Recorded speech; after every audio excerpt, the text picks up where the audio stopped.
Uno, dos, bueno, ahora sí ya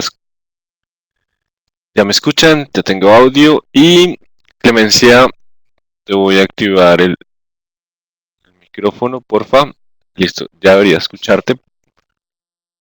Buenas noches, ¿me escuchan? Sí, ahora sí, qué pena, el problema era yo, en Ah, algo pasaba con mi micrófono, me tuve que reiniciar. bueno. Profesor, compañeros, buenas noches. Ay, profesor, qué pena. ¿Usted me podría compartir, me da la opción de compartir pantalla, que es el día de hoy llegué del trabajo y volví a escuchar la clase y creo que hay un punto del examen que hay diferencia entre la pregunta del cuestionario suyo y la pregunta que apareció en el sistema. Ok, dale, comparte. La 4 y la ¿Me confirman, 7 por que favor? yo tenía como mi cuestionario las vamos a corregir y por eso algunos van a tener variaciones Sí. en las notas. ¿Me confirman, por favor, Está cargando. si lo ven?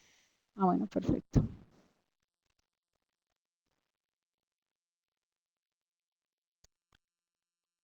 Está un poquito demorado. Sí, eso me estoy dando cuenta. Ya, me avisan, por favor. Listo, yo ya veo la flujo Bueno, de profe, carga mire. teórica.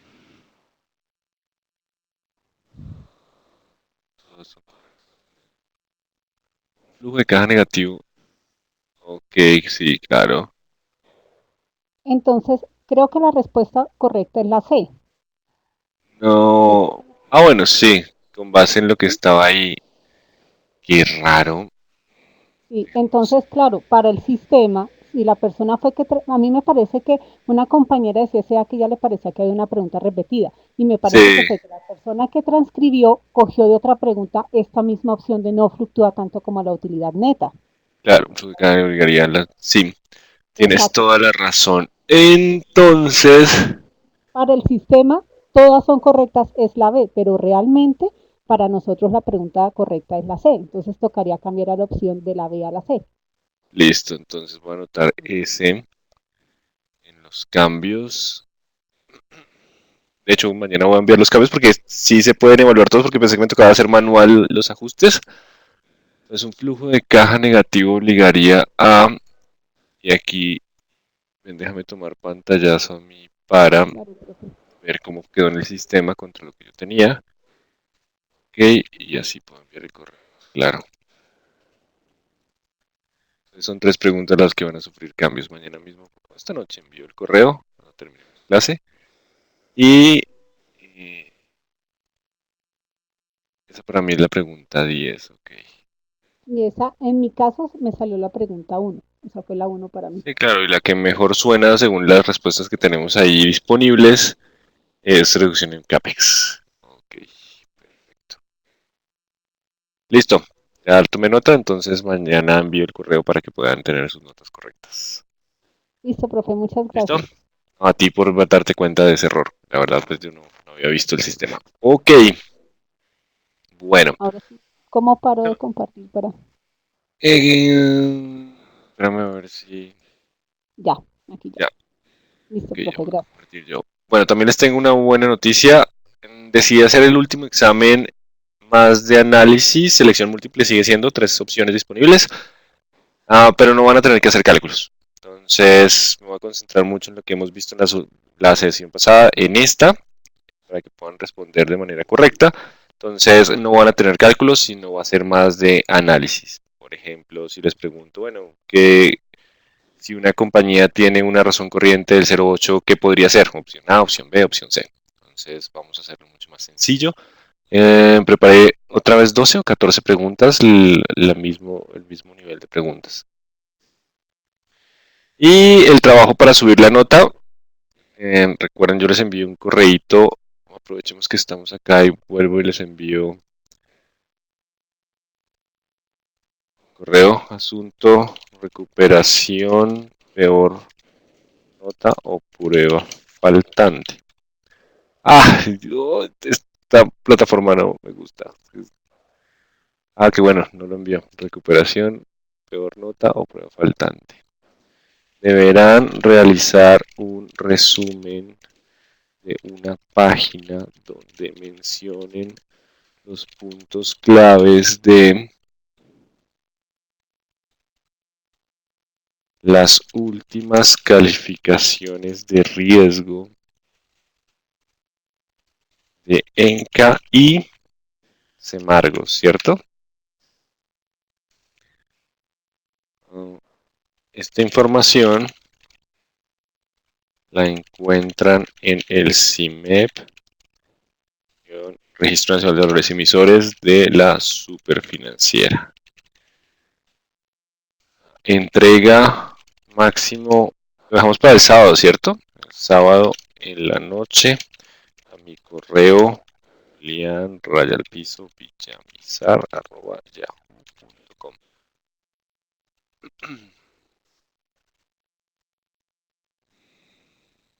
Listo. Máximo 2 unidades de la peor nota o reemplazar un foro. ¿Listo? Esto es opcional. Me quedo en mayúscula. Trabajo es opcional.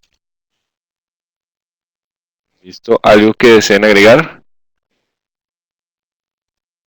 Reemplazar el foro. Listo. ¿Solo hay un foro? Sí. Tenemos un foro y 4 pruebas de conocimiento. El correo tiene doble A. Villamizar, gracias. Deberán realizar un resumen de la página donde mencionan las puntos claves de la última. Yo tengo a veces dislexia de teclado y pasan palabras invertidas. Ok. Peor nota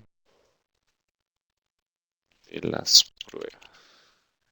O reemplazar. Perfecto, muchas gracias, José. Creo que así va bien.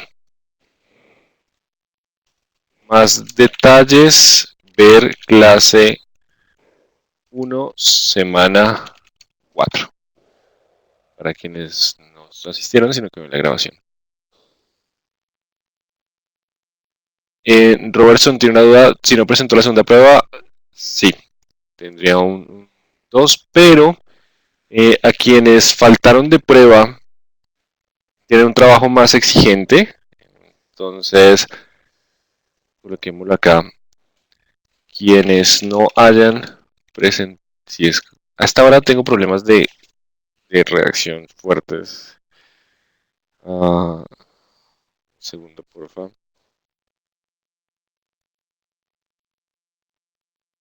Quienes no hayan presentado alguna prueba de conocimiento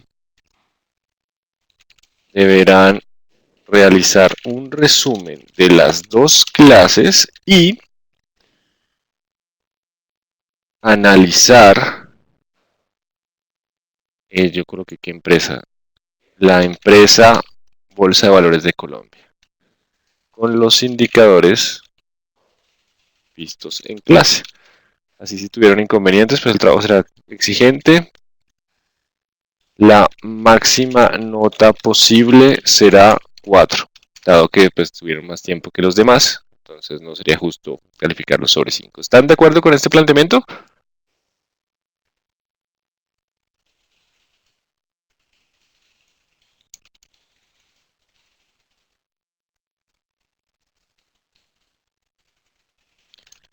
Listo, entonces quienes tengan opcional pueden tomar el resumen y las dos clases de cada prueba. Entonces la prueba 2 fue la primera prueba fue semana 2, la segunda prueba, la que acabo de pasar, fue la semana pasada. La prueba que viene son estas dos clases que estamos viendo. Entonces si faltó la prueba anterior, deben hacer el resumen y hacer los indicadores del análisis de la empresa BBC. Y es analizar, no simplemente calcularlos, sino contarme una historia detrás de los números, tal cual como los hemos hecho en clase. Bueno, ¿están de acuerdo todos? Así que enviaré el correo y espero sus trabajos. Voy a tener bastante que hacer porque no sabía que ustedes eran 63 alumnos, entonces creo que me estoy colocando un chicharrón aquí gigante, pero pues vale la pena que practiquen, que la idea al final es que aprendan, entonces recuperen donde hayan fallado con un trabajo. Bueno, nos fuimos. Queda un último tema y un pequeño repaso de lo que vimos la clase pasada. Perdón, esto es gerencia financiera. Um,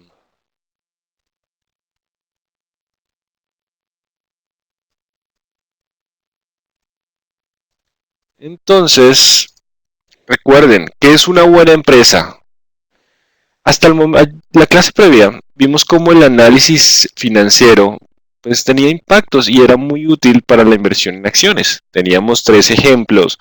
El primero era Avianca, ¿cierto? Donde Avianca hoy subió 3%, la gente está contenta porque creen que se va a lograr el acuerdo. Después pues tendrán que mirar qué pasa con la coyuntura, donde ha tenido fuertes caídas consecuencia de la dificultad para pagar y cumplir con sus obligaciones. Entonces, um, bueno, entonces, José, después cuadramos por ahora, puedes recuperar una nota y no, no, solo tienes la opción de recuperar, claro. Uh,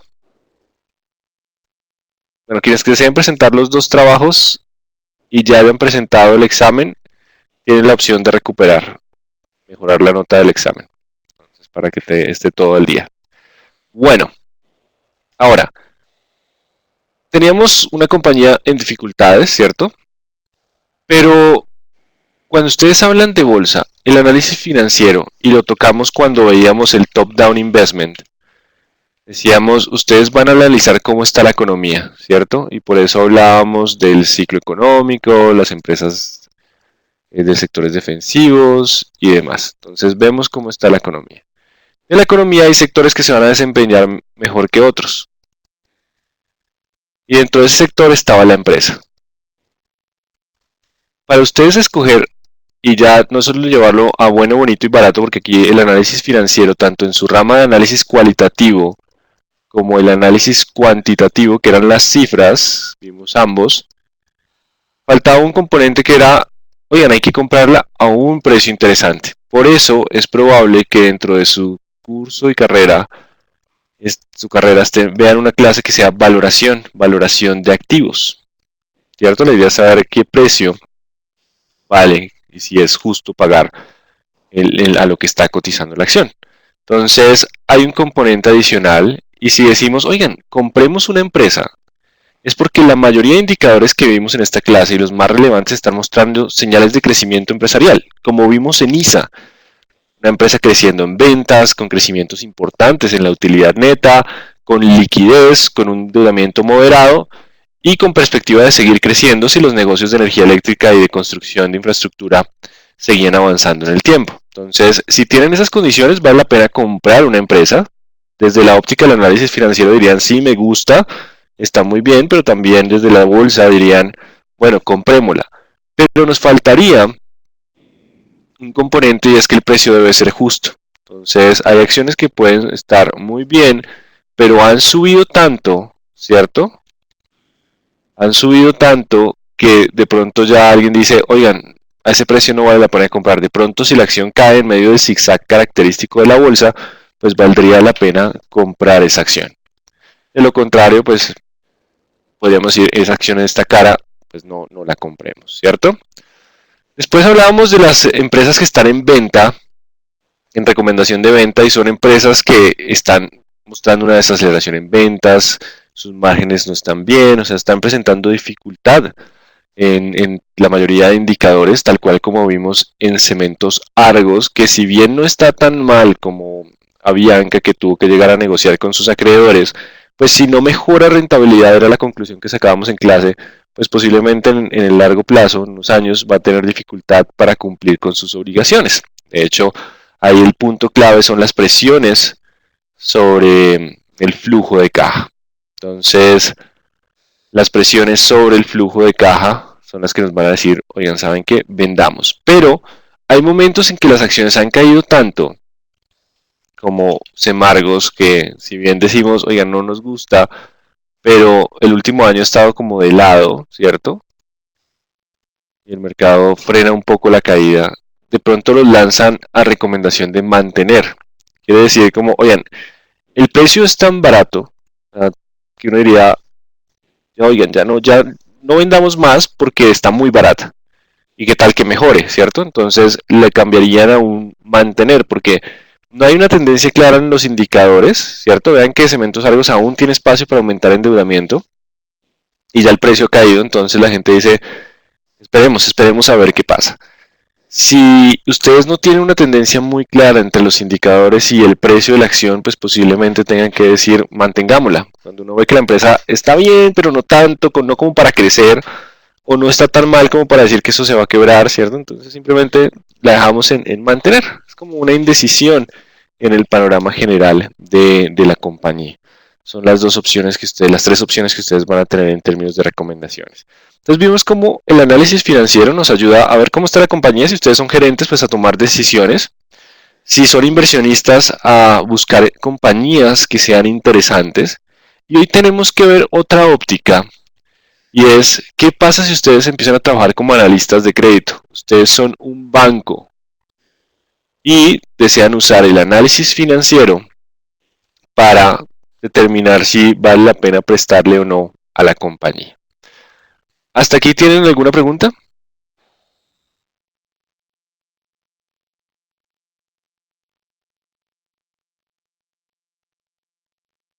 ¿Vamos bien? Ok. Entonces, ¿qué es lo que le preocupa a un banco? El banco le preocupa que yo, empresa, le voy a dar a usted plata, ¿cierto? Él le otorga plata a la empresa y él tiene que asegurarse que la empresa le devuelva esa plata que le prestó más los qué, más los intereses, ¿cierto? Eso es lo que más nos interesa. Ahora, ustedes tienen una compañía que tiene muchos activos, ¿cierto? Tiene unas bodegas y demás, pero su operación está muy débil, no está generando suficiente caja, entonces está presentando problemas. ¿Le prestarían plata o no le prestarían plata? ¿Qué dicen ustedes? Tenemos una empresa que no está generando mucha caja, pero tiene muchos activos. ¿Le prestan o no le prestan? Porque si les pongo un ejemplo de una empresa que está muy bien y tenemos a ISA que tiene liquidez y demás, entonces uno diría le presto, ¿cierto? Entonces acá empiezan a decir ustedes que sí, sigue siendo solvente si hay una prenda o una hipoteca, ¿cierto? Entonces, quiero que de ahora en adelante recuerden lo siguiente. Lo más importante para ustedes es el flujo que genera la empresa. Porque el trabajo como bancos no es quedarse con inmuebles para después venderlos. Sí, puede ser un negocio muy atractivo porque uno lo vende, uno lo recibe a un precio, lo vende, lo remata y se paga. Pero todo eso tiene un costo, trámite, temas legales, es demorado, ¿cierto? Así que si bien ustedes tienen garantías, estas son de última instancia. La idea es que no llegaron, no presta plata con, con el plan de irse con la garantía, o por lo menos un banco por temas operativos. Claro, he visto casos, conocido personas que sí prestan plata y dicen, pues tengo una garantía muy grande, pues si no, pues me ejecuto la hipoteca, igual me quedo con un inmueble que vale mucho más. Entonces puede llegar a ser un buen negocio a pequeña escala, pero no es la idea. El banco no quiere quedarse con, con las garantías. Entonces acá como Timo León, los anjoyotistas se quedan con los bienes. Y pues la verdad, esa parte sí se me hace un poco cruel porque si uno sabe que alguien no se va a quedar, pues en cierta medida es como aprovecharse un poco de la situación de la persona. El banco por lo menos asegura que haya flujo para pagar y cuando un banco decide no prestar es probable que vea que no haya suficiente capacidad de pago y en cierta medida puede estarle haciendo un bien porque a la larga pues va a perder la garantía. Si ya recurren a fuentes que no son vigiladas por la superintendencia financiera, pues el riesgo es fácilmente perder la garantía. O sea, si una persona usara el análisis financiero de la forma que lo hace el banco, sabría hasta dónde puede endeudarse y hasta dónde no. Eso es lo que vamos a buscar en esta clase, ¿cierto? Entonces, de ahora en adelante lo más importante para ustedes es el flujo, que vean que generen flujo. El ejemplo es Avianca, ¿cierto? Avianca Holdings, que está haciendo lo siguiente. Avianca Holding está como un poquito mal de flujo, ¿cierto? Esta parte está complicada. pero tiene garantías. Recuerden que cuando leíamos el intercambio de bonos, en el intercambio de bonos, él está dejando como garantía sus aviones, ¿cierto? Prácticamente su activo, su marca y los intangibles. O sea, está dejando toda la empresa en garantía, diciéndole, hey, yo me comprometo a ser más eficiente y al ser más eficiente voy a incrementar mi generación de flujo de caja. Por lo tanto, podré pagar sus obligaciones. O sea, déjeme pagarle un plazo más largo. Yo me comprometo a hacer todos los ajustes para generar el flujo de caja y le pago, ¿cierto? Con esto puedo repagarle. Pero para que esté tranquilo, le dejo que toda mi empresa en garantía. Eso es lo que está haciendo. Los tenedores de bonos lo que están pensando es, bueno, sí o sí ya somos dueños de la empresa porque a la larga, recuerden que cuando una empresa entra en quiebra, pues activo menos pasivo igual a patrimonio, entonces terminarían siendo dueños de ese patrimonio, pero eso implicaría un proceso de ley 1116, bueno, ya está en Panamá todos los acuerdos de reestructuración, un proceso de recuperación de su dinero que puede tomar 10, 20 años, entonces tienen, o me quedo ya con la compañía de una reestructuración que me va a tomar mucho tiempo recuperar, ¿cierto? Y con unos acuerdos de condonación de intereses y demás, ese es el riesgo que asumen. O llegar a este acuerdo, a ver si pues puede llegar a pagar. Si Avianca en unos meses muestra que no logró generar estas eficiencias, pues simplemente no va a cumplir y todas esas garantías se van a hacer efectivas. Eso es lo que está sucediendo un poco. Pero vean cómo todo gira en torno a la generación de flujo de caja. Entonces, si yo les llegara, hipotéticamente, mentiras, si les llegara a preguntar en el examen, ya saben que algo así va a salir. Cuando ustedes evalúan y deciden prestarle a alguien, uno no le presta con base en los activos, sino uno presta con base en el flujo de la compañía. Claro, aquí tenemos un ejemplo de una compañía que está funcionando. ¿Qué pasa si la empresa nos está pidiendo plata para un proyecto futuro? El proyecto está, tenemos unas proyecciones, ellos van a decir, no, es que en el año 1 pensamos vender 100 millones, en el año 2 pensamos vender 150, en el 3 ya 200, ¿cierto? Y esto nos va a generar una caja disponible de 20, de 30 y de 40 millones en los siguientes años. Entonces, aquí el banco lo que entra a revisar es, bueno, ¿cómo va a ser esa generación de flujo? Porque con eso es que usted me va a pagar a mí. Y como estoy asumiendo un riesgo, porque esto es un proyecto, pues déjeme una garantía.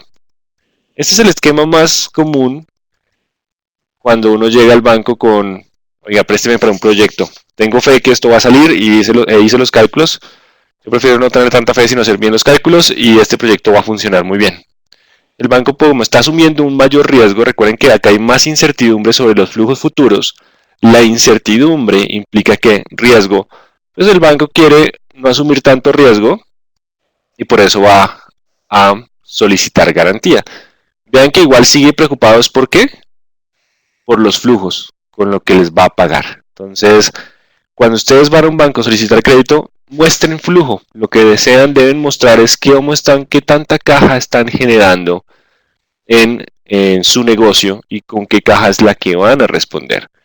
Es mucho más sencillo cuando tenemos un salario mensual, pues uno sabe cuánto queda, cuánto es mi ingreso mensual, es como si fueran las ventas.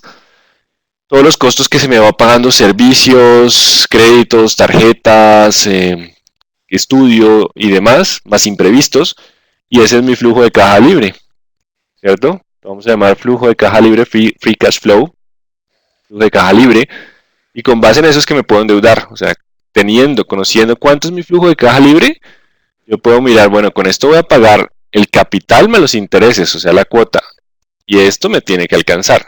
Si yo me endeudo en un crédito que es superior a mi flujo de caja libre de la firma, ¿cierto? Acá está ingresos menos costos, menos gastos, todo lo demás, menos imprevistos, ese es mi flujo de caja libre. Yo con este flujo de caja libre mensualmente debo pagar la cuota, que es capital más interés. Si hice bien los cálculos de lo que me queda todos los meses, pues hasta ahí sé hasta dónde puedo endeudarme si conozco la cuota de los créditos y voy a pagar. Si este flujo es inferior a lo que me toca pagar a mí de crédito, estoy en negativo, ¿cierto? Mi saldo de caja es negativo. Por lo tanto, cuando mi flujo total es negativo, ¿qué voy a tener que hacer? Voy a tener que pedir un avance en la tarjeta de crédito. Y eso va a hacer que mi nivel de endeudamiento termine subiendo. ¿Sí ven cómo lo más importante es el flujo de caja? Para conocer el capital, hasta dónde puedo endeudarme. Recuerden, si ustedes toman una cuota superior al flujo de caja, lo que van a hacer es terminar incrementando su endeudamiento. Claro, más deuda implica más cuota, más intereses que sumará este, por lo tanto el negativo se va a hacer más grande y esto empezará a correr más rápido. Entonces, ese punto es clave. Cuando estos procesos se están dando y ya estamos en problemas, ¿qué se hace? Llevar la deuda a largo plazo. Llevar la deuda a largo plazo implica que la cuota mensual va a ser más baja. Al bajar la cuota, ¿cierto? Extendiendo el plazo, puedo lograr que de pronto esto vuelva a ser ¿qué? Positivo. Claro, no me voy a poder endeudar más, pero por lo menos ya no tengo que subir la deuda y sigo pagando mis obligaciones durante un tiempo. Mucho mejor si puedo reducir la tasa de interés. De hecho, eso es lo que está haciendo muchas empresas y muchas personas están aprovechando la venta, la compra de cartera. Voy a comprar cartera con mi tarjeta de crédito. ¿A qué tasa? No, al 0,78 mensual. Y uno dice, oigan, mi crédito estaba al 1,3. Si yo lo voy al 0,78 me va a ahorrar la mitad en intereses. Unifican en una sola, como está contando aquí Daniel, unifican en una sola obligación a un plazo más largo, disminuyen la cuota, disminuyen el gasto de interés y mejoran su posición.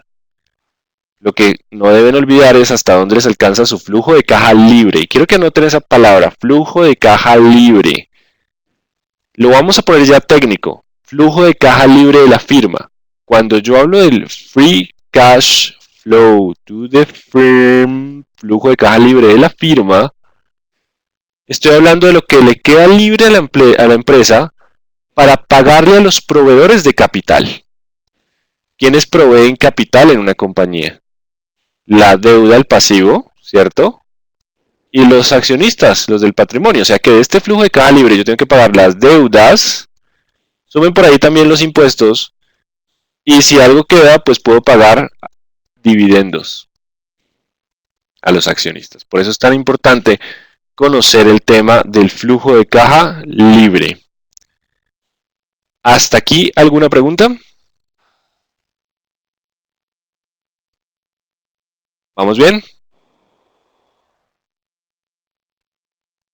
Ok, entonces quiero que en ese parcial contesten qué es lo más importante, tener activos o tener flujo. Lo más importante siempre es tener flujo. Ustedes deben conocer si están trabajando en el área de crédito de una compañía hasta dónde les pueden prestar, hasta donde tenga flujo disponible la compañía. Vamos a conocer es cómo se calcula ese flujo de caja libre. ¿Listo? Vamos a volver con Semargos, ¿cierto? Vamos con Semargos, Cementos Argos. Vamos a seguir hablando de Cementos Argos.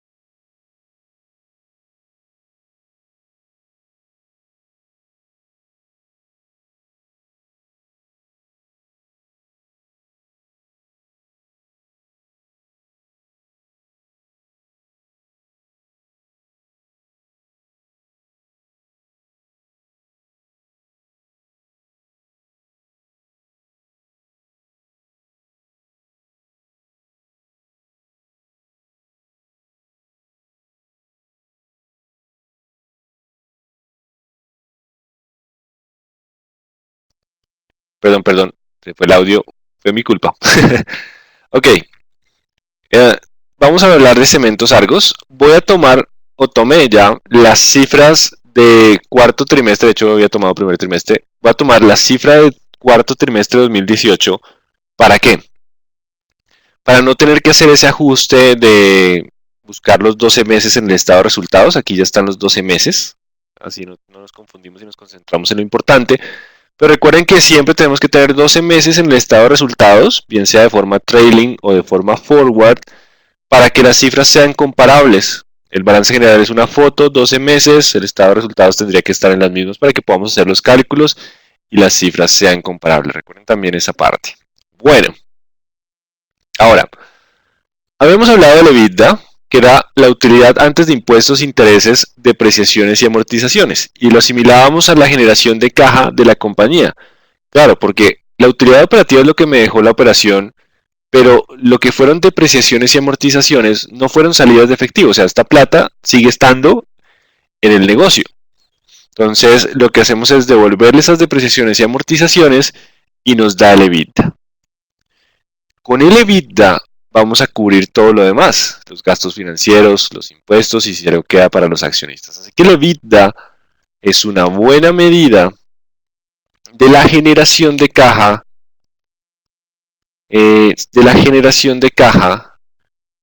la compañía. Es una buena medida para saber hasta dónde podríamos endeudarnos. No obstante, la definición de flujo de caja libre, free cash flow, flujo de caja libre de la firma, cuando hablamos acá o pongo la palabra firma, tiene que ver con la empresa, entonces el flujo de caja libre de la empresa, podemos definirlo de una forma muy sencilla que nos va a permitir entender qué es lo primero en lo que hay que gastar la plata cuando tienen una compañía. Entonces, díganme ustedes, si tienen una empresa, ¿en qué deben gastar primero plata? ¿Qué sería lo más importante? O sea, de lo que les quedó de la parte operativa. O sea que partamos, bueno, voy a partir de la utilidad neta. Hay una forma que es la utilidad neta más lo que no es efectivo, o sea, depreciaciones y amortizaciones. O sea, le devuelvo a la utilidad neta el efectivo, ¿cierto? Más el gasto de intereses, o sea, tengo que devolverle el gasto de intereses porque esto es antes. Acá hay algo muy curioso que es el 1 menos taxes, 1 menos la tasa de impuestos. Ya les cuento que es este ajuste que lo llamamos el gasto, el escudo fiscal. Y me faltan dos cosas que debería yo devolverles. ¿Qué necesita la empresa para funcionar? ¿Ah? Él tiene que invertir en qué? Invertir en capital. El CAPEX, ¿se acuerdan? O sea, si yo tengo un negocio, tengo que invertir en maquinaria, en reemplazar, en unas nuevas, o sea, eso es importante. Entonces, a mi utilidad neta le sumo lo que no es efectivo. Y le sumo el gasto de intereses, 1 menos taxes, ya les explico por qué, menos impuestos. Que a la larga esto es el EBITDA, ¿no? El EBITDA es antes de intereses, impuestos, depreciaciones y amortizaciones. Aquí no estoy hablando de impuestos, no le estoy restando impuestos, porque eso en teoría lo tenemos que pagar. O sea, la idea es cuánto nos queda. La pregunta acá es CAPEX, Capital Expenditure, gasto en capital. Yo sé que uso esas palabras en inglés, pero CAPEX sí se ha estandarizado. O sea, todo el mundo dice, no, el CAPEX, entonces es el gasto en capital. Inversiones de capital son inversiones grandes. Porque está la otra que es la variación de capital de trabajo.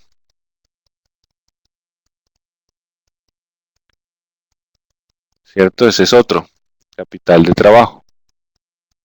Entonces, resulta que la variación del capital de trabajo la podemos calcular de forma sencilla como activo corriente menos pasivo corriente. Acá tengo que ir al pasado. ¿Se acuerdan que decíamos que la cartera es plata que se me quedó en los clientes? Y que yo podía financiarme de proveedores, con los proveedores, si les pago a un plazo más largo. Entonces, si yo subo la cartera el activo corriente se sube y el pasivo corriente está igual. Si se subió el activo corriente, yo necesito más capital de trabajo porque mi capital de trabajo se está quedando ¿en dónde? En la cartera.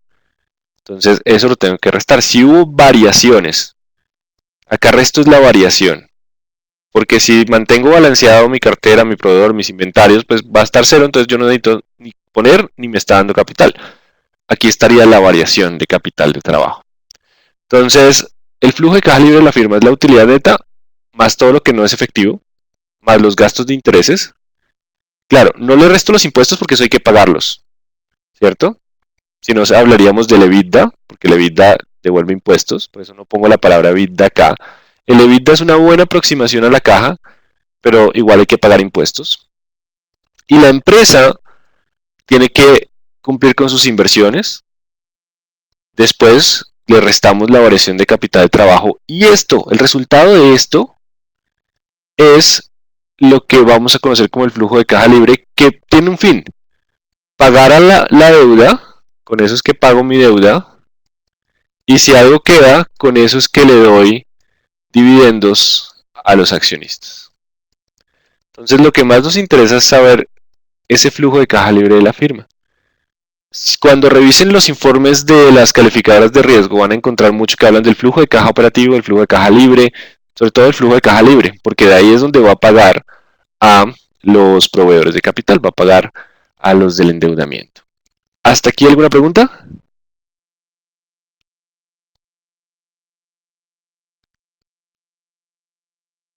Es, exacto, si hay dividendos todos vamos a quedar contentos. Esos informes los bajamos, recuerden que tienen que bajar ENCA y Cementos Argos para el ejercicio opcional. Sería chévere que los leyeran solo por curiosidad. Si van bien de notas pero quieren seguir aprendiendo, pues pueden revisar esos informes de calificación. Bueno, entonces este es el flujo de caja libre, el EBITDA es una apreciación y lo que les interesa es entender esta cifra. Calculémosla para Cementos Argos.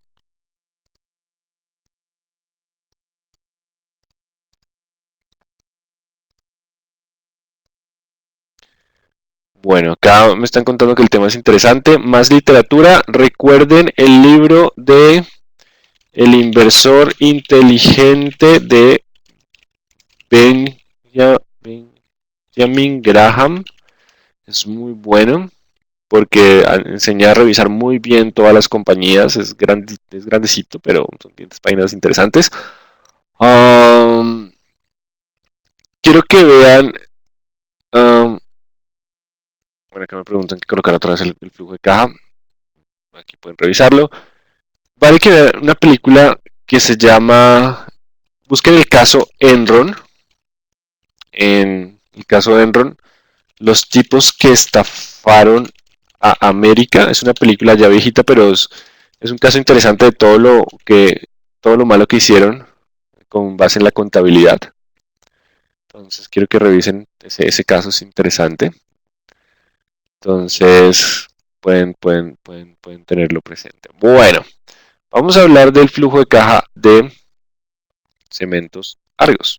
Entonces vamos a partir de la utilidad neta. 200, voy a hacer esto más grande.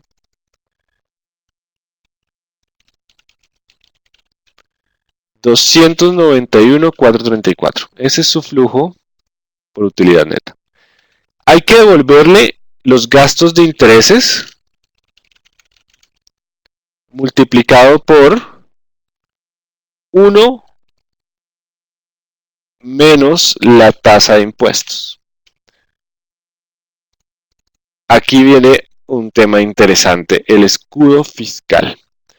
¿Han escuchado ustedes que algunas empresas toman deuda para manejar sus impuestos? ¿Que las empresas toman deuda para manejar sus impuestos? ¿Sí han escuchado de ese tema? ¿Alguna vez, por favor?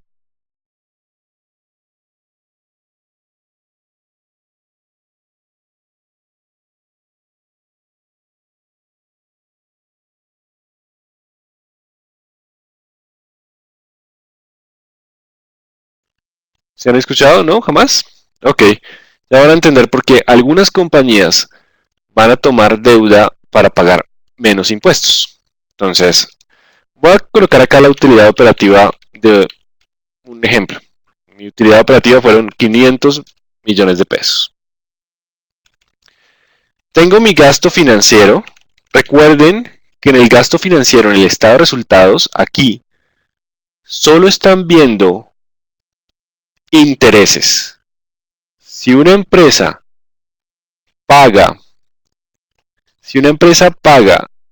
amortización de capital e intereses, el capital va a estar en el balance general, mientras que los gastos financieros van a estar únicamente en el estado de resultados. Entonces, ¿por qué las empresas toman deuda para pagar menos impuestos? ¿Cómo funciona ese tema del escudo fiscal? Supongamos que mi gasto financiero es 100, o sea que la utilidad antes de impuestos es 500 menos 100, 400, ¿cierto? Mi tasa de impuestos es de 35%. 30, coloquemos 30. Así que los impuestos es el 30% de la utilidad antes de impuestos. Pago 120. Mi utilidad neta es de utilidad antes de impuestos menos impuestos es de 280. ¿Cierto? ¿Cuánto pagué de impuestos? 120. Este es el escenario 1. Voy a colocar el escenario 2. En el escenario 2, la compañía decidió tomar deuda. Claro, si uno toma deuda para un proyecto, la idea es que las utilidades crezcan, pero vamos a asumir que la utilidad no crece. Y pagó 150 de gasto financiero. Al pagar 150 de gasto financiero, la utilidad antes de impuestos disminuyó. ¿Sí? También pago menos impuestos. Vean que como mi utilidad antes de impuestos baja, pago menos impuestos, mi utilidad neta también descendió.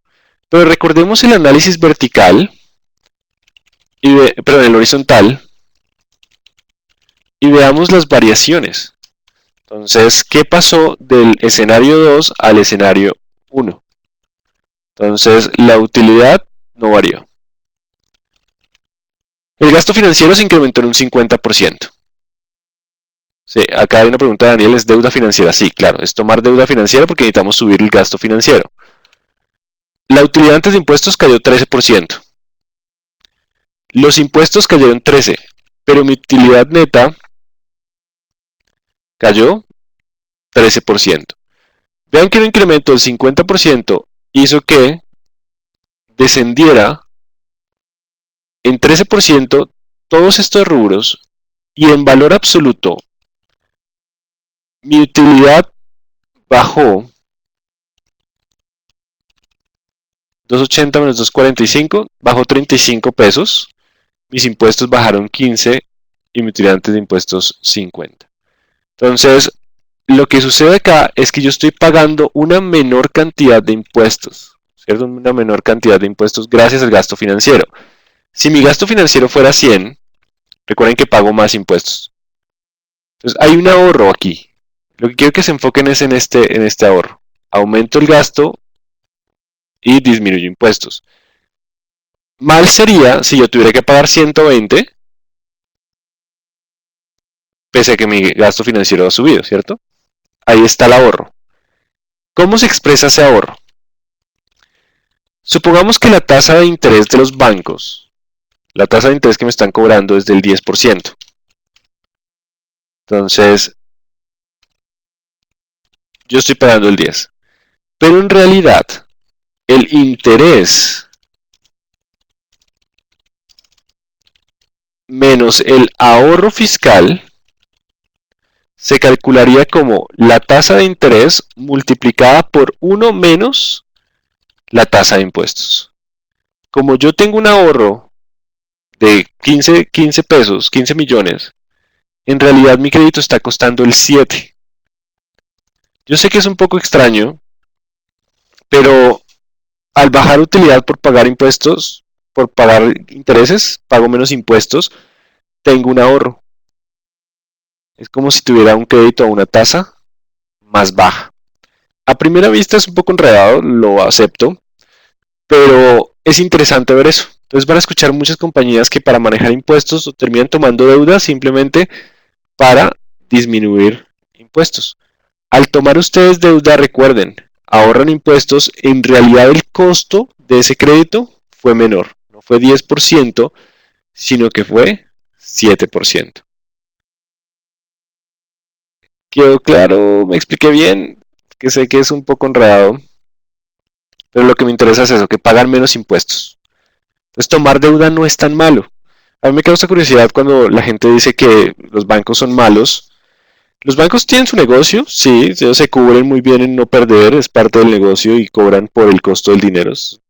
Digamos que todos los bienes tienen un costo, entre ellos el dinero. El problema es cuando uno no usa bien el banco, cuando uno no tiene en cuenta hasta dónde es que tiene su flujo para poder atender obligaciones, y si ya uno se deja colgar, pues ahí empiezan los problemas. Y tomar deuda no es tan malo. Si a mí me cuesta un interés un 10 y yo tengo un proyecto que me renta el 20, estoy ganando. Y fuera de eso, cuando presente mi declaración de renta, yo le digo, Dian, pagué intereses, así que eso me lo tiene que descontar y tengo un ahorro fiscal gracias al pago de intereses. O sea que el banco termina siendo un aliado interesante si uno sabe manejarlo de la forma correcta. Si uno no está pendiente del flujo de caja hasta dónde podemos pagar, ahí es donde se complica la situación. Johnny nos dice que es mejor usar el banco que un inversionista. Depende. Hay dos fuentes de capital. Yo les mostré deuda y dividendos, ¿cierto? ¿Qué pide el accionista? El accionista pide dividendos, así que pide un retorno. Existe un retorno esperado por parte de los inversionistas, que por lo general es más alto que lo que cuesta la deuda. La deuda nos cuesta ¿cuánto? La tasa de interés 1 menos la tasa de impuestos. La tasa de interés a la larga cuesta un poco menos por el descuento de los intereses. Entonces, no es tan malo. Un buen inversionista es interesante porque no tengo que pagar intereses y no tengo que preocuparme por la cuota. Sí tengo que darle después a futuro dividendos, pero no estoy obligado a darle dividendos. El problema es cuando ese inversionista tiene el control de la compañía o participa mucho en las decisiones y puede llegar a tomar malas decisiones. Entonces ustedes pueden hacer el balance. ¿Qué prefieren? Ceder control, tener a alguien que opine, alguien que diga, pero no tengo que pagarle intereses, solo cuando el negocio de plata le daré dividendos.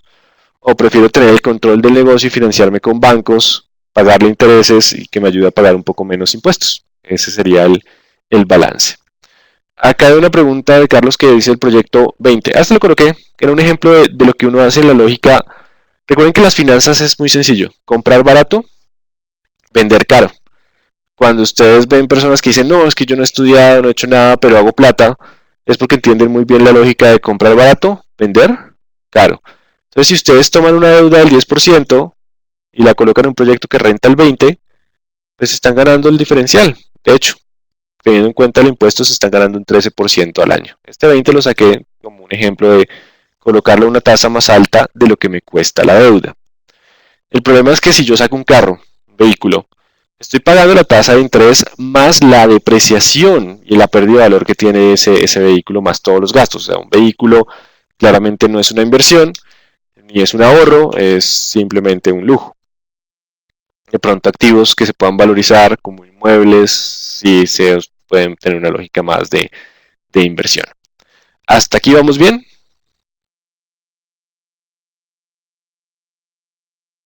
¿Listo? Entonces lo que estamos tratando de averiguar para Cementos Argos es cuál es ese flujo de caja, o sea, hasta dónde podría endeudarse una compañía.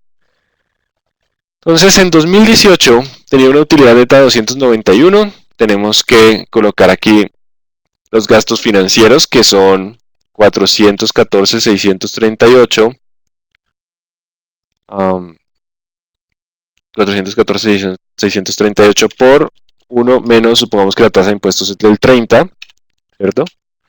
Entonces esto es lo que le devuelvo. ¿Qué más tengo que devolverle? Tengo que devolverle la inversión en CAPEX. Algunos nos dicen CAPEX, pero podríamos ver la variación de los activos. Bueno, acá tenemos, ven que acá nos están diciendo la variación de capital de trabajo y el CAPEX, CAPEX y CAPEX. Entonces, CAPEX ya nos están diciendo cuánto se está gastando. Que esto sería activo fijo menos activo fijo del 2018 menos activo fijo del 2017. Es la variación entre los activos de largo plazo.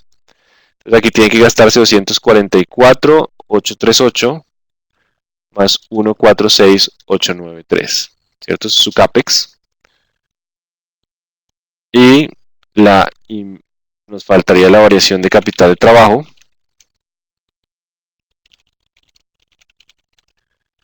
que sería, hagámoslo de la forma correcta, pues no correcta, sino manualito. Pues sé que no lo presentan, pero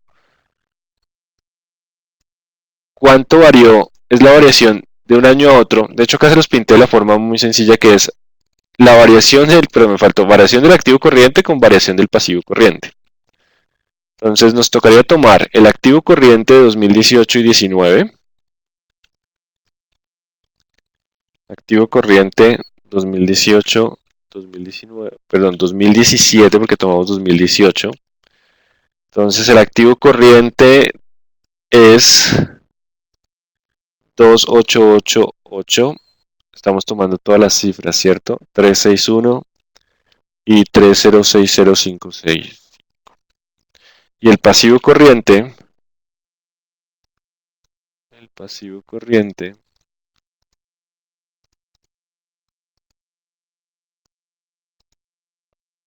2018 es 3675406, 3091571. Entonces vean lo que pasó de un año a otro.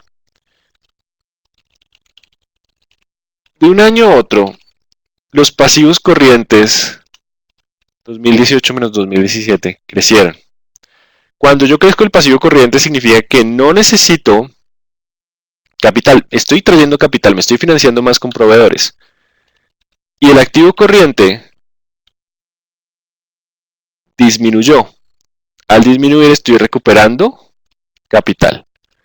De hecho, en realidad esta compañía, acá voy a restar los dos, activo corriente menos, perdón, pasivo corriente menos activo corriente. Yo acá conseguí plata, o sea, Cementos Argos consiguió plata en el activo corriente y en el pasivo corriente.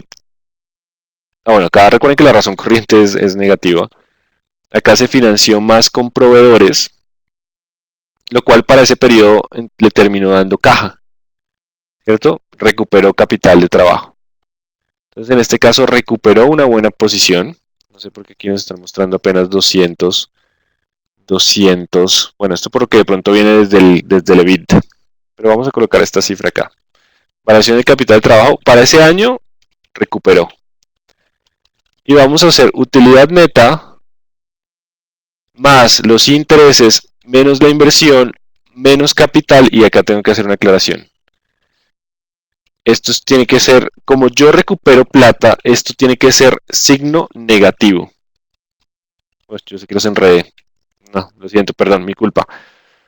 Vamos a revisar esto de una forma más clara. Lo que buscamos acá es qué está pasando. Cuando ustedes disminuyen activo corriente, lo que sucede es que necesitan menos capital, ¿cierto? Porque ustedes ya la plata no está en clientes, sino está en ustedes. Cuando se demoran en pagarle a los proveedores, reciben plata. Entonces, curiosamente la fórmula dice menos capital de trabajo, menos. Pero, ese menos, como es lo que ustedes se gastan en capital de trabajo, pero no gastaron, sino que recuperaron, menos por menos da más. Por eso es que esta cifra termina sumando. Entonces, esto es lo que llamaríamos el flujo de caja libre. Si notan que esa cifra es muy parecida a este 938, ¿sí lo notan? Es que aquí partió del EBITDA, por eso no quería ver este capital. El CAPEX sí, no me preocupa. Pero esta es la lógica detrás de. Está la utilidad, fue lo que les quedó. Ah, bueno, y tenemos que devolverle las depreciaciones y amortizaciones, ¿no? Las depreciaciones y amortizaciones que tenemos Depreciaciones y amortizaciones. ¿Se acuerdan cuánto eran depreciaciones y amortizaciones? No son salida de efectivo. No son salida de efectivo. 581. 581. Casi 700. Bueno, hagamos la cifra correcta. 581223 más 126416. A esto le tengo que sumar lo que no es salida. 16. Bueno, ahora se parece mucho más a la EBITDA. Entonces se parece mucho más a la EBITDA. Solo falta el tema de pagos de impuestos.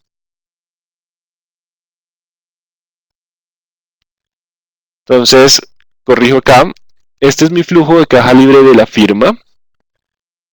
Aquí ya pagaron impuestos y sacaron CAPEX a medio un valor más alto de lo que en teoría da. Tengo que mirar por qué pasó eso. Bueno, de pronto aquí tiene algunos ajustes. Voy a mirar lo del activo fijo. Activo no corriente. Vamos a ver cuánto fue el gasto, que CAPEX está elevado. ¿Cuánto gastó en capital? ¿Cuánto subieron sus activos de propiedad, planta de equipo? Todos los demás activos. 15981. 658 menos 15734383. Listo, de hecho ya es un poquito más alto. Esta plata que está acá, ¿cierto? Utilidad más todo lo demás, es lo que la empresa va a gastar. Perdón, este CAPEX es negativo. Es de un año al otro. O sea, en 2018 se gastó 200. Perdón, hoy estoy. Se gastó 200. Entonces, tenía utilidad neta. Le devolvemos intereses. Gastamos en CAPEX. Le sumamos la variación de capital de trabajo, que creería que acá me quedó un poco alta, y le sumamos lo que no es salida de efectivo. Con esto cuenta la compañía, ¿para qué?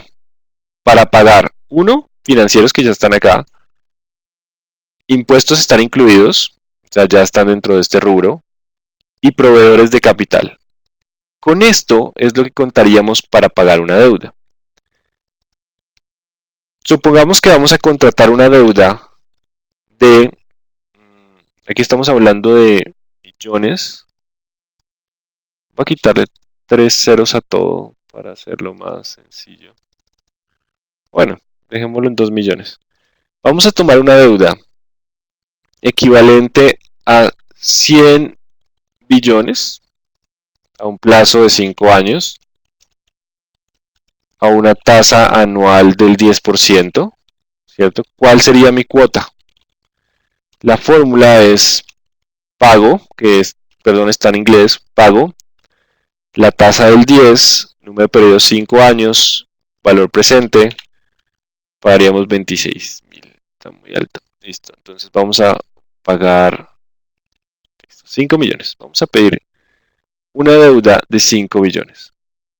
Vamos a asumir que la compañía no tiene deuda en este momento.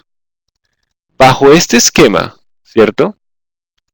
Mi cuota anual sería de 1.3 billones para un crédito de 5 billones.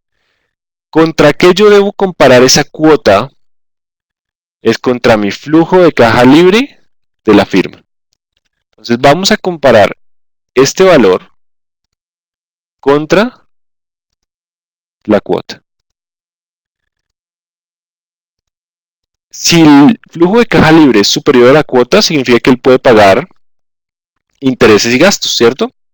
¿Cuánto le queda para pagar en dividendos o reinvertir? Lo que es su flujo de caja libre menos la cuota. Coloqué más por temas de signos, entonces le queda para dividir esta parte. Si las tasas de interés llegaran a subir, mi cuota se incrementa, ¿cierto? Me queda menos para invertir. Si yo tomo un crédito demasiado alto, voy a dejar menos. Y aquí estoy asumiendo que estaba sin deuda. Entonces, si yo llego al banco y el banco ve, bueno, tengo esta plata, voy a tomar una deuda de 5 billones, mi cuota va a ser de 1.300.000, pero esa cuota que debo restarle, ¿cuánto estoy pagando por intereses? Por intereses estoy pagando 290, así que lo que queda disponible, resto de los intereses, es de, perdón, fue un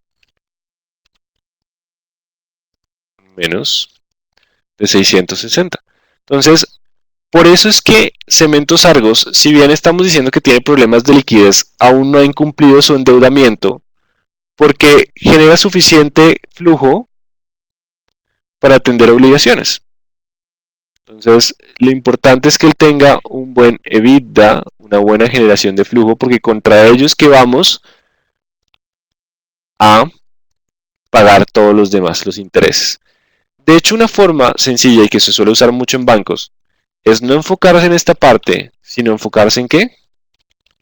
En el EBITDA. ¿Cuánto es mi EBITDA? 1,537,090.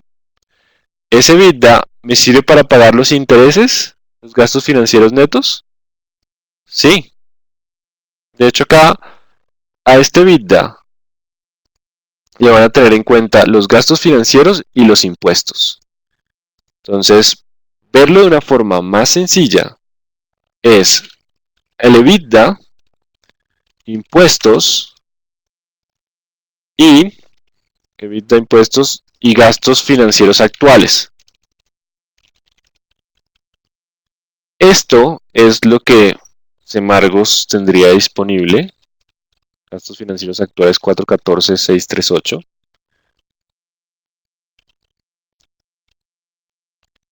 Entonces vamos a replantear. Esta es nuestra cuota. Sería lo que vamos a tener que pagar es impuestos más gastos financieros actuales. Así que tendríamos la cuota menos estos 537. Aquí no me alcanzaría para tomar ese nivel de deuda. ¿Puede tomar un crédito de 2 billones? Sí, le alcanza. Siempre y cuando tenga la estructura de pagar únicamente ¿qué? Estas dos obligaciones. Por eso es que Cementos Argos aún tiene espacio para endeudarse un poco. No está tan mal. La pregunta es, esto es 2018. El banco se tiene que preocupar porque le pague en 2022. O sea que el banco estará muy preocupado porque Cementos Argos tenga un EBITDA suficiente para qué. Supongamos que todas las cuentas son constantes, eso no es la realidad, pero estamos bien buscando.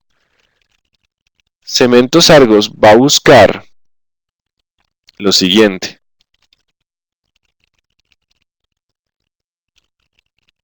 Que todos los años, perdón, el banco va a buscar que Cementos Argos tenga todos los años flujo suficiente para atender sus obligaciones actuales,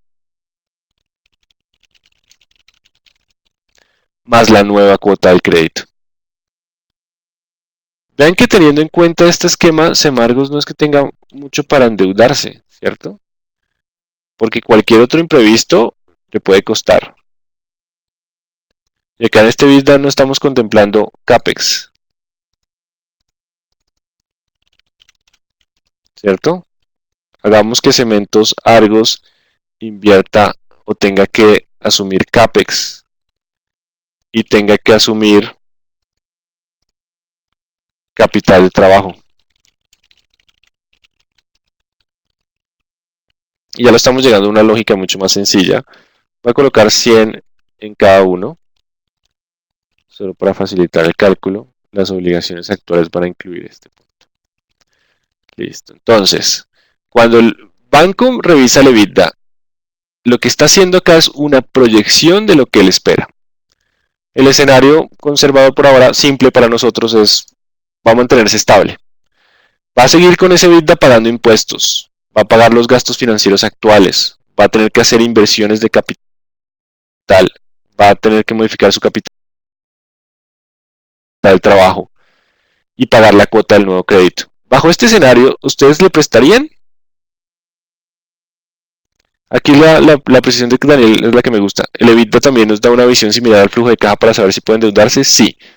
Vean que tuvimos que hacer todos los ajustes de CAPEX y capital de trabajo, sobre todo estos, más impuestos, quitarle todo porque el EBITDA es antes de impuestos e intereses, depreciaciones y amortizaciones. Es el equivalente a una generación de caja operativa. Le llevamos todo lo demás y evaluamos. Entonces, bajo este escenario, uno se iría muy a ras. O sea, pasa un imprevisto y ¿qué sucede? Cementos Argos llega negativo. Supongamos que el EBITDA se bajó un poquito y ya estamos en negativo. ¿Qué implica esto? Tener que incrementar su endeudamiento. Ahora, alguien nos dice acá, Andrés nos cuenta que qué pasa si aumentamos el plazo. Eso es lo que sucede con, ¿se acuerdan? Pasar del corto a largo plazo. Si logra aumentar los 7, la cuota anual baja y mejora el flujo. Por eso, lo que se busca siempre que uno está en problemas de flujo es, oiga, llevémosla a un plazo más largo. Bajemos la cuota para ver si nivelamos y podemos cumplir con las obligaciones sin tener que crecer en términos de endeudamiento. Eso es lo que más me interesa de la lógica de esta clase. Que el flujo de caja cumpla con la cuota. Si no cumple con la cuota, nos vamos a negativos y eso implica tener que pedir prestado, prestar hasta que ya el banco nos dice ya no más. Entonces, por eso cuando lean el informe de Cementos Argos, una de las aclaraciones de la calificadora es que esta compañía no haga adquisiciones con deuda, porque si se financia con más deuda le bajo la calificación, porque ya lo está viendo como, hey, estamos ahí apretados, o sea, ya no es que pueda crecer mucho en términos de endeudamiento sin tener un flujo de caja relativamente apretado.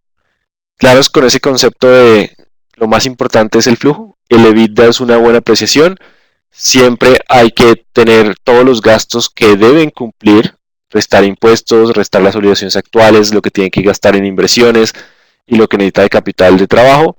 Después de eso es el flujo de caja libre, que sí es lo que compararíamos contra las deudas. Y tenemos que proyectar cómo creemos que va la compañía. Esta era la clase de análisis, después posiblemente en evaluación de proyectos o algo así tengan para proyectar los parámetros para proyectar estados financieros y sus negocios y con base en eso es que van a evaluar si tendrán capacidad de pago o no. Cuando el banco ve que esto es muy incierto o muy apretado es que les pide ¿qué? Garantía real. Alguien me pidió pararme en la fórmula de 737. Ok. Listo. Obligaciones actuales es todo lo que le vamos a restar al EBITDA, todo lo que hay que pagar para saber cuánto nos va a quedar. Entonces quiero siempre que recuerden eso. Si alguna vez van a tomar un crédito, tienen que tener en cuenta cuánto va a ser su cuota, cuánto les queda libre todos los meses y así siempre dejar un margencito para que no caigan en incumplimiento, porque si hay incumplimientos ya saben que tendrán que subir la deuda y si no logran tapar ese hueco la deuda va a ir creciendo hasta que uno dice ¡pum! No pude pagar. Eso es lo que es, digamos que lo que hacen los financieros al interior de las empresas y cómo lo evalúan los bancos para determinar cuál es ese flujo. Hasta ahí, ¿vamos bien? Duda con CAPEX. CAPEX es, lo voy a colocar en Capital Expenditure. Gasto en capital. Es toda la inversión en activos fijos. ¿Cierto? Oigan, que invertí en una empresa, me compré una filial, que estoy invirtiendo en una nueva bodega. Todas las inversiones que debe hacer la compañía. Hay un CAPEX que puede o no hacer y otro que es obligatorio. Por ejemplo, en Ecopetrol, pues él tiene que gastar para mantenimiento de las maquinarias y demás. Es un CAPEX obligatorio. Por eso aquí Cementos Argos nos mostraba un CAPEX de sostenimiento y de rentabilidad. Un CAPEX para ver qué está haciendo. Entonces, vean aquí cómo Cementos Argos tenía caja. Después generó un EBITDA de caja. Aquí tuvo capital de trabajo neto. Subió. El capital de trabajo fue positivo. O sea, se le dio caja. Nosotros estábamos colocando 700, pero sí le daba caja. CAPEX operativo. Se gasta una parte en inversión de capital estratégico. Pagó impuestos. Pagó gastos financieros. Pagó dividendos. Pagó deuda. Desinvirtió. Entonces vean, hasta aquí era su operación, todo. Esta compañía pagó dividendos, aún le quedaba caja, pero para seguir pagó deuda y para pagar esa deuda, ¿qué hizo? Vendió activos. ¿No hubiera sido mejor no pagar dividendos y pagar la deuda con esa plata para no tener que vender activos? ¿Cierto? Entonces vean la caja cómo nos habla. Yo diría, oigan, pues supongo que las demás empresas del grupo, esto hace parte del grupo Argos, pues quieren dividendos y por eso los aprobaron. Pero la obligan a esto, a desinvertir. A menos de que consideren que sea buena estrategia vender esto porque lo están vendiendo a buen precio, ahí pues cero lío, no hay problema. Pero pues están teniendo que desinvertir para pagar ¿qué? Obligaciones. Igual lograron quedar con un poco más de caja que el periodo anterior. Entonces, si vemos aquí, esta empresa alcanza a quedarse con este pedacito que podría ser deuda para pagar deuda, pero no, lo está pagando en dividendos. Que acá Carlos me dice, profe, como está negativo es malo. ¿Qué está negativo? Porfa, es que hay muchos. Negativo es que resta, pues en qué me gasto la plata. No necesariamente es malo, sino en qué me gasto la plata. El positivo es que me generó plata. Lo único que genera plata es la operación. Después me la gasto en todo lo demás. Y generó plata de inversión. ¿Los activos adquiridos por leasing forman parte del CAPEX? No. En primera instancia, porque uno, por ser por leasing, son propiedad de la leasing y no de la empresa, aunque depende de la contabilidad, algunos lo colocan dentro del activo fijo, otros no. Eso tiene que ver con normas NIF. Pero ustedes están pagando un arrendamiento financiero todo el tiempo. Al final tendrán que pagar la cuota, la opción de compra del leasing, y entraría. Esa opción de compra podría ser parte del CAPEX, pero el leasing quedaría es como un gasto financiero. No sería parte del CAPEX porque no lo están comprando una vez. Entonces, el CAPEX es lo que están pagando. Ya, me gasté 147 millones, 147 mil millones en maquinaria de una vez. No la saqué el leasing quedaría de una forma distinta. Bueno, entonces, eso es lo importante de conocer la caja. Si alguna vez están en áreas de crédito, denle mucha importancia a la caja. ¿Cuánto le queda disponible? Y con base en ese disponible, es que ustedes van a saber, bueno, ¿y será que me puede pagar o no me puede pagar? Si esa parte queda clara en esta clase, me voy contento, porque con base en eso es que ustedes pueden saber hasta dónde endeudarse o si están en un banco hasta dónde pueden prestarle a una compañía. Y ustedes van a prestar al futuro, entonces generar proyecciones es clave. Así que pueden empezar a revisar cómo proyectar estados financieros, posiblemente lo tengan que ver en otras clases eh, y sobre todo en clases de valoración que nos vamos es únicamente con proyecciones financieras. ¿Alguna pregunta hasta acá?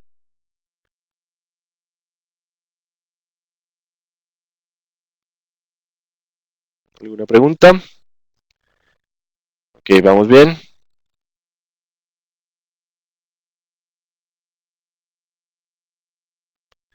No, y hay un último tema que quiero que presten mucha atención. Si les digo por eso es porque posiblemente aparezca en el examen. Y es un concepto, una palabrita que se llama los covenants. Bueno, acá apareció una pregunta. Si el EBITDA menos los gastos menos la cuota nos da lo que podemos pagar en dividendos. Ok, sí. Esta parte es lo que podrían pagar en dividendos o reinvertir.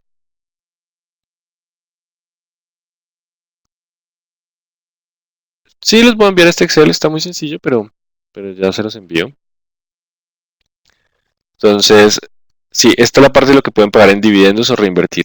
Esta es la parte que queda ahí. Recuerden que primero hay que satisfacer todas las necesidades del negocio y después sí pagar dividendos. Bueno, covenants. Covenants son algunas condiciones que pueden colocar los bancos o los tenedores de bonos. Recuerden que los bonos, los quienes tienen bonos, también es una obligación de crédito. La empresa recibe plata y paga unos intereses. Que son restricciones, son acuerdos, ¿cierto? Que pueden ser positivos o negativos. No es una connotación, su nombre es positivo o negativo. Positivo es porque tiene que hacer. Y el negativo es no puede hacer. Los covenants son acuerdos que se establecen cuando ven que la compañía de pronto tiene algunas cositas ahí como, no sé. Entonces dice, yo le presto la plata, pero si me cumple ciertas cosas.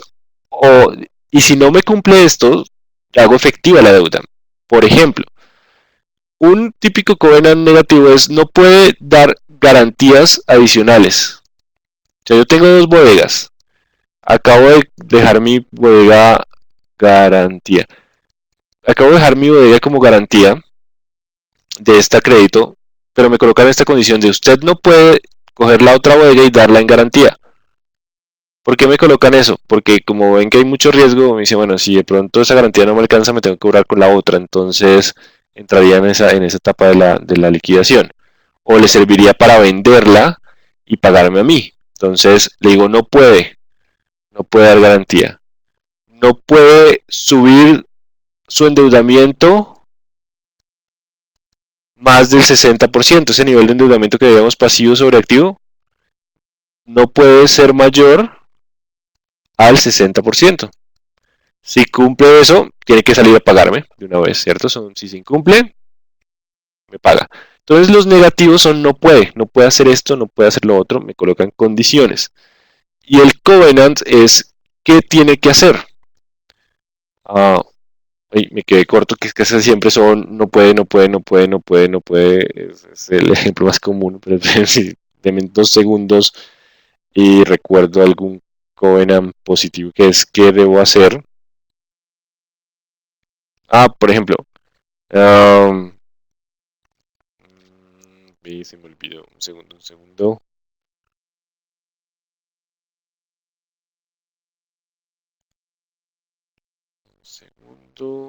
Archivo.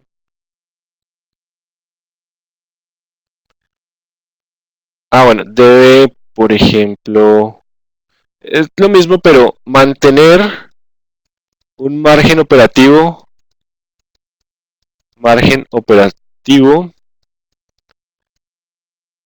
superior al 15%.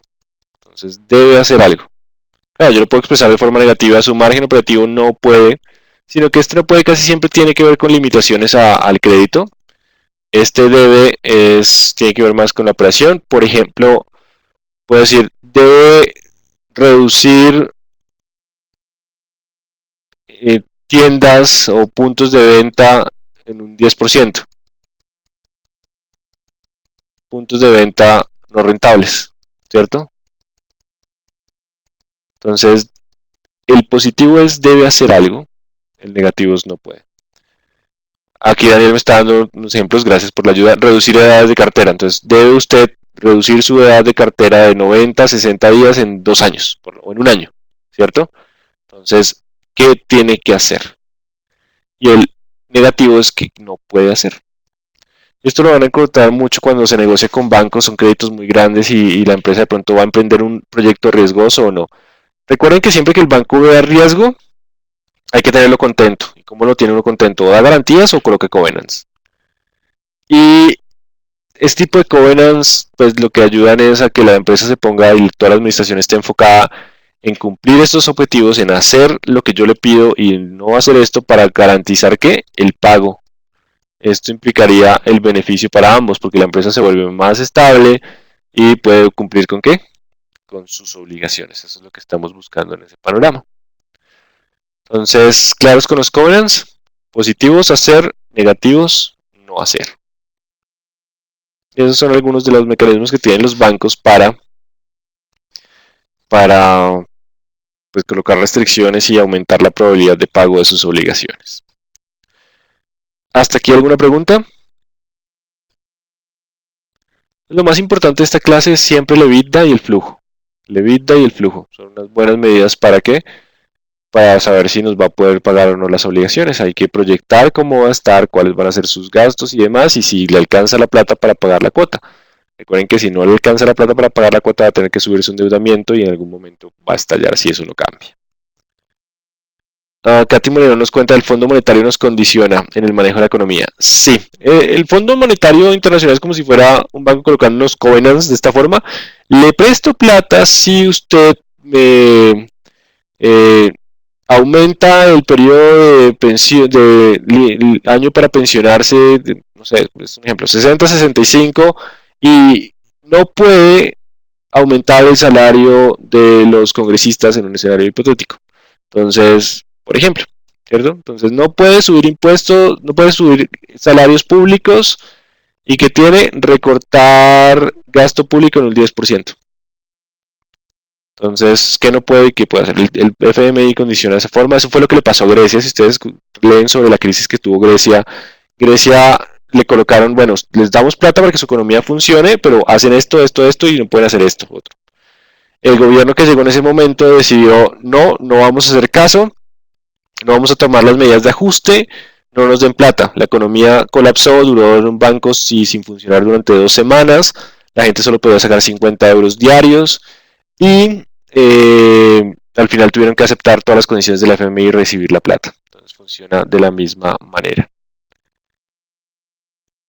Entonces es también el FMI un buen ejemplo de cómo condicionan los covenants. ¿Qué busca el FMI? Que con esas medidas se estabilice la economía y pueda salir adelante y que su plata no se vaya de nuevo a problemas para paliar un poco el déficit de la compañía. Entonces, ¿qué hemos hecho? Durante esta semana conocimos indicadores económicos que nos permitirían entender cómo está la compañía. Uno, para la toma de decisiones, si son los gerentes, qué hacer, qué están pasando, cómo podrían tomar una mejor decisión.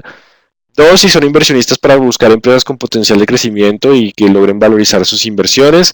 Tres, si están en un banco, hasta dónde le van a prestar plata o no a una compañía, o si están en una empresa, hasta dónde podrían pedir plata y si quieren manejar sus finanzas, hasta dónde podrían endeudarse.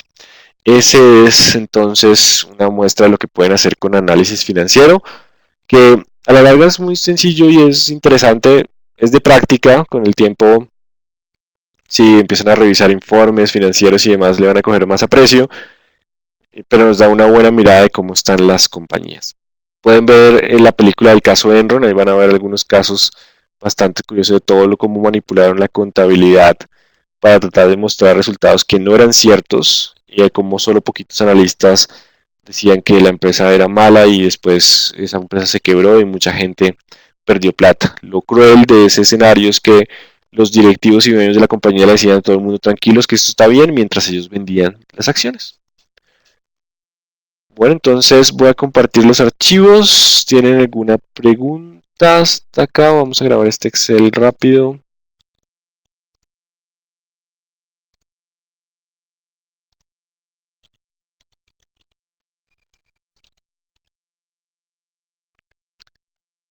Ok, ya lo voy a subir.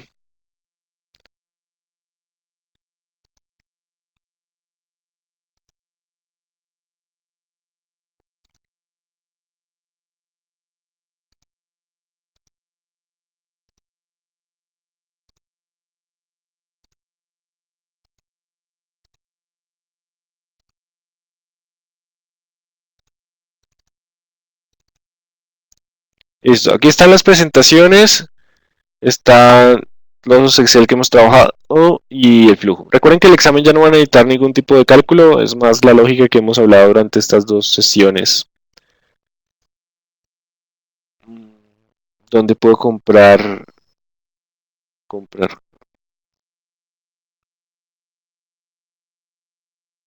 Ah, bueno, ¿tiene alguna otra pregunta hasta acá?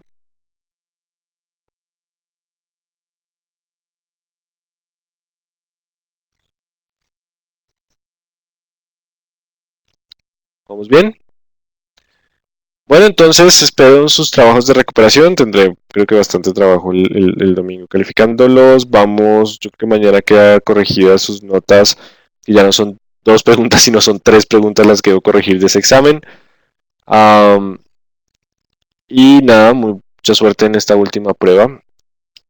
Y un gusto haber estado con ustedes durante estas semanas. Ahora descansen y recuerden enviarlo a mi correo julianradalpizovillamizar@yahoo.com.